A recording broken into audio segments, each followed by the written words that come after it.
বন্ধুরা আসসালামু আলাইকুম। দেখো বন্ধুরা, আমি যে কই মাছ কেটে নিছি, এই কই মাছের আজকে তেল জাল রেসিপি বানাবো। কই মাছের মাথাগুলো কিন্তু আমি ফেলে দিছি। বন্ধুরা, এখন আমার কি কি মশলা লাগবো আমি সব মশলাগুলো এক এক করে দিয়ে দেব। পেঁয়াজ কাঁচামরিচ দিয়ে দিলাম, এখন বাকি মশলাগুলো দিয়ে দেব। এখানে আমি আদা রসুন জিরে একসাথে বেটে নিছি, দিয়ে দিলাম। বন্ধুরা, সব মশলাগুলো দেওয়া হয়ে গেল, এখন আমি তেল দিয়ে ভালো করে মাখিয়ে নিব। বন্ধুরা, আমি যা এইভাবে মাখিয়ে নিলাম সব মশলাগুলো দিয়ে, এখন আমি কড়াই চুলায় দিয়ে দিব। এখন তেল দিয়ে দিলাম, এখন একটু আস্ত জিরে দিয়ে দিলাম, এখন পেঁয়াজ দিয়ে দিলাম, একটু নেড়ে চেড়ে দেবো।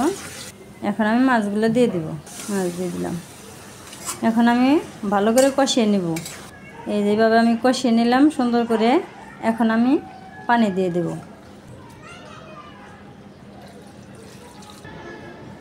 পানি দেওয়া হয়ে গেল, একটু নাড়াচাড়া দিয়ে দিলাম। এই দেখো বন্ধুরা, আমার তরকারি প্রায় হয়ে গেছে।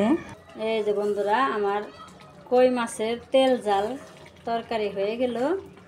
এখন আমি জিরা গুঁড়া দিয়ে দিব। আমি জিরা গুঁড়াটা চামচে নিয়ে নিছি, এখন আমি দিয়ে দেব। আমি একটু ধনে পাতাও দিয়ে দেব। এখন আমি একটু নাড়াচাড়া দিয়ে নামিয়ে নেব। হয়ে গেল, এখন আমি নামিয়ে নেব। বন্ধুরা, আমার এই যে কই মাছের তেল জাল হয়ে গেছে, আমি নামিয়ে নিলাম। আমার এই কই মাছের রেসিপি কেমন হলো অবশ্যই কমেন্ট করবে। তাহলে ভিডিও এখানেই শেষ করলাম। সবাই ভালো থাকবে, সুস্থ থাকবে, সাবধানে থাকবে। আল্লাহ হাফেজ।